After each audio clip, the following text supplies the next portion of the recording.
एक महापुरुष जिसको इतना जुल्म सहना पड़ा हो, जिसका बचपन अन्याय, उपेक्षा और उत्पीड़न से बीता हो, जिसने अपनी मां को अपमानित होते देखा हो, मुझे बताइए ऐसे व्यक्ति को मौका मिल जाए तो हिसाब चुकता करेगा कि नहीं करेगा?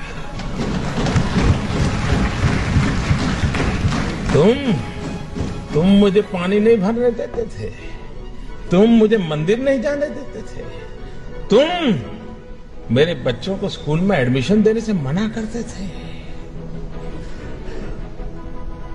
मनुष्य का जो लेवल है ना, वहां ये बहुत स्वाभाविक है, लेकिन जो मानव से कुछ ऊपर है वो बाबा साहब आंबेडकर थे कि जब उनके हाथ में कलम थी, कोई भी निर्णय करने की ताकत थी, लेकिन आप पूरा संविधान देख लीजिए, पूरी संविधान सभा की डिबेट देख लीजिए, बाबा साहब आंबेडकर की बातों में, वाणी में, शब्द में कहीं कटुता नजर नहीं आती है, कहीं बदले का भाव नजर नहीं आता है। उनका भाव यही रहा।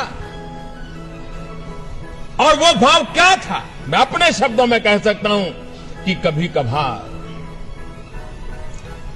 खाना खाते समय दांतों के बीच हमारी जीभ कट जाती है, लेकिन हम दांत तोड़ नहीं देते हैं। क्यों? क्योंकि हमें पता है दांत भी मेरे हैं, जीभ भी मेरी है। बाबा साहब आंबेडकर के लिए सवर्ण भी उनके थे और हमारे दलित, पीड़ित, शोषित दोनों ही उनके लिए बराबर थे। और इसलिए बदले का नामो निशान नहीं था, कटुता का नामो निशान नहीं था।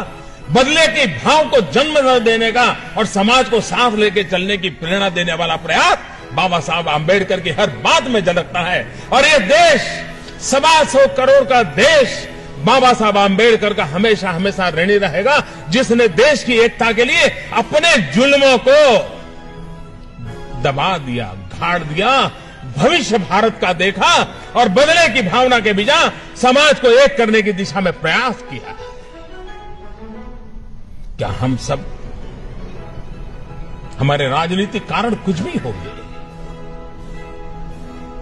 पराजय को झेलना बड़ा मुश्किल होता है, लेकिन उसके बावजूद भी जय और पराजय से भी समाज का जय बहुत बड़ा होता है, राष्ट्र का जय बहुत बड़ा बता होता है। और इसलिए उसके लिए समर्पित होना ये हम सबका दायित्व बनता है।